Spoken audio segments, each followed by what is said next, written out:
Okay, good morning, St. Benedicts. I hope you've all had a wonderful week and thank you for joining me for our Friday assembly. And I'm super excited today because this is the first assembly that I've delivered since lockdown. So it's really, really good to be able to do this. The theme of today's assembly is resilience. But before I talk to you about that, let's join together and sing a wonderful, uplifting hymn.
I hope that you really, really enjoyed singing that. I know that when we're all together, you do sing it absolutely beautifully. Okay, so thinking about resilience. Now, We have all gone through a significant change. It's been a really, really big change in the last 3 months. And what I think you'll all agree is that COVID-19 has affected all aspects of our lives, okay? It has clearly affected our school life. It's affected your home life. It's affected your social life, okay? It's affected many, many aspects of your life. Now, for some of you, you would have experienced losses, okay? And they can vary in nature. So some of you may have experienced the loss of loved ones, okay? Some of you will be experiencing the loss of schooling as you knew it. Some of you will be thinking about the loss of those public examinations that you were working so hard towards. Some of you will feel lost at the fact that prom this year is not as you had hoped and not as you had planned, okay? Our losses all vary in size, but they all matter, and we should acknowledge all of them. On top of that, there would have been some really positive side effects of what has happened. Some of you would have really welcomed some of those things that you thought that you would never be able to do. I know that having spoken to many of you on the phone, you've been given the time to immerse yourself in projects that you would normally have not have been able to do. It was only this morning that I was speaking to one of our Year 10 students about all of the reading that she has been able to do during lockdown. Many of you have seen real achievements. Some of you will really, really welcome the fact that you've had lots of time to spend at home, and you may well feel more connected to things at home, to people at home, because of that quality time that you have spent there. Okay? So there are many, many benefits, but also losses that we need to acknowledge and we need to understand. Now, I'm just picking up on some of the emotions that you may feel. Okay, and it may well feel that you have a day where you feel some of these things that I've put on the board, or it may just come into part of your day. Okay, now something that I feel quite a lot of you might have experienced is perhaps boredom. Okay, because the days seem to all be the same. Okay, and the weeks seem to merge into the next weeks. There seems to be no end to it. And you might be feeling like you're a bit bored. Okay, some of you, I know, are at home with lots of siblings. And there may be times when you feel a little bit irritated by that. You might all be trying to share the same device to do your work from, and that may be frustrating, okay? But we understand, okay? And you've just got to make the best of it, okay? Some of you may feel quite disconnected from your school community, from your friends, from your teachers, okay? Because you don't see us on a day-to-day basis, okay? We may have disappointment at some of the things that you might be missing out on this year, for example, your exams, for example, that end of term run-up that we have, sports day, things like that, that won't be happening as we had planned. And this especially affects those of you that are still at home and that are not able to come in to school. So it is perfectly normal to feel all of these emotions. Now this board is quite a negative emotion board. Let's move it on to a positive one. So some of you might feel super motivated. I know Miss Keith every single morning has been doing the Joe Wicks workout, and she has been super motivated to get those completed. I don't think she's missed a single one, okay? She might be feeling really excited by doing that, and you might be feeling really excited and hopeful for the future that awaits us once lockdown comes to an end. You might be feeling really quite chilled and quite relaxed and quite calm. You may have a feeling of freedom because you are in charge of your studies. That does take quite a lot of motivation, but you might feel quite liberated by that, that you're not having to move between classrooms to do your study, that you can stay where you are and just move on to the next task. Okay, what I want to reassure you all is that all of these emotions are perfectly normal, okay? You are showing great resilience coming through this time, and it's been a long, long time that we haven't all been together. We will all have different feelings, and that is the side effect of this uncertain time. And I don't only speak for the students of our school, I also speak for the staff, because we too don't know how long things are going to take to return to normal. So please be rest assured that this is all perfectly normal for you to feel a mixture of these emotions. But what I want to reassure you is that lots has stayed the same. Our community has stayed the same. I might argue that it's tighter than ever because we've all had to pull together to make remote learning work. Okay, so our community that we value so much is still here.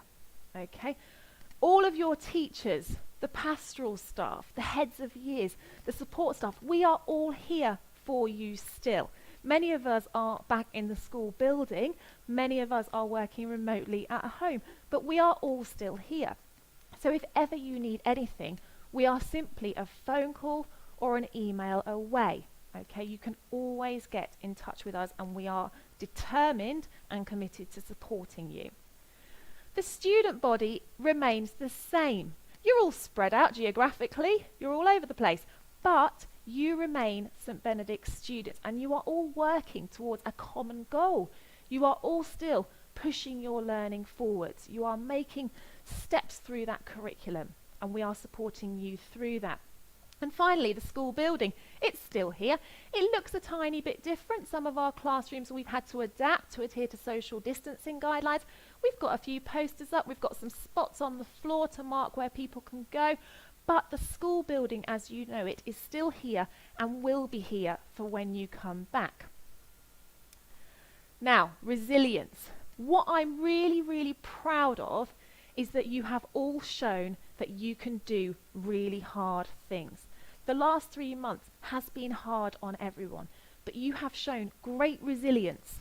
And I want you to reflect on all of the things that you have achieved in those last 3 months. Think of the progress that you have made. It hasn't been easy. It hasn't been natural. It hasn't been normal. It hasn't been what you've been used to, but you've shown great resilience and you've powered through. I also want you to think about the resilience that you are going to show in the coming weeks and the coming months as we work towards our new normal. Now, there will be some of you that are sat at home perhaps feeling a little bit anxious, perhaps feeling a little bit panicked because things have been let slip, should we say? Things have fallen away, and you might feel like you've lost track, like you haven't kept up with the work that's been set. Okay, it has been difficult. If you are feeling that, please be rest assured you are not alone. But what we need you to do is show some resilience and get the support that you need to get back on track. And what I urge you to do is contact your subject teacher, contact your head of year, contact any member of staff you feel comfortable talking to, and ask for help, and we will work with you to get back on track. We certainly will not be cross or anything like that. We will simply want to help you to get back on track. So dig deep, show that resilience, ask for help, and we will make sure that you are supported in getting your studies back where they should be. Now, I wanted to talk to you about my favourite book at the moment. And this book is called The Boy, the Mole, the Fox and the Horse. And I bought this book to read through with my daughter.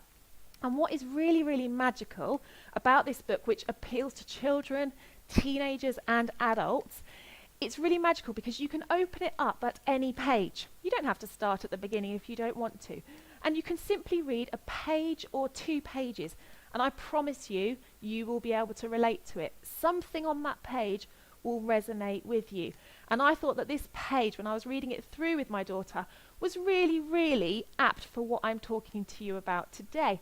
So it's a conversation between the boy and his friend, the horse. This book is all about kindness, compassion and friendship. And the boy says to the horse, "I can't see a way through." And the horse replies, "Can you see a next step?" The boy then says, "Yes." And the horse says, "Just take that." Okay, so if you are feeling overwhelmed, please try not to think all the time about the bigger picture. Just think about the next step. Okay, and what do you have to do to complete that next step? And I promise you, once you complete that next step, it will lead you on to the following step, and you will feel more confident and you will get yourself back on track. And I really, really do recommend this book if you can get hold of it. It's a brilliant, brilliant book and beautifully illustrated too. So, hopefully you can see that okay. It's not coming up too brightly on my projector. But I just want to, the penultimate slide, just talk to you about the fact that we're all just being human. Okay? So be kind to yourself. If you are having a day where you're feeling some of those negative emotions, just be really, really kind to yourself. Okay? If you're having a day where you're feeling brilliant, that's wonderful. But beware that there might be somebody in your household that is feeling a little bit down. So be kind to yourself and be kind to others. Okay? And something that I always say to my classes, you've heard me say it lots and lots of times to you before, is to simply try your best. Always try your best, because your best is absolutely good enough. Okay, so what we'll do today is we'll end this assembly with a prayer. So if you can just join me in making the sign of the cross together, in the name of the Father, the Son, and the Holy Spirit. This is one of my favourite prayers. It's the Serenity Prayer. God, grant me the serenity to accept the things I cannot change, courage to change the things I can, and wisdom to know the difference. In the name of the Father, the Son, and the Holy Spirit. Amen. Okay, guys, that finishes my assembly for today. I hope you have a fantastic day of home learning, and I hope you have an even better weekend where you can have some fun and relax. And just remember, dig deep, find that resilience, and we will all make progress together. And I hopefully see you very, very soon. Take lots of care. Bye-bye.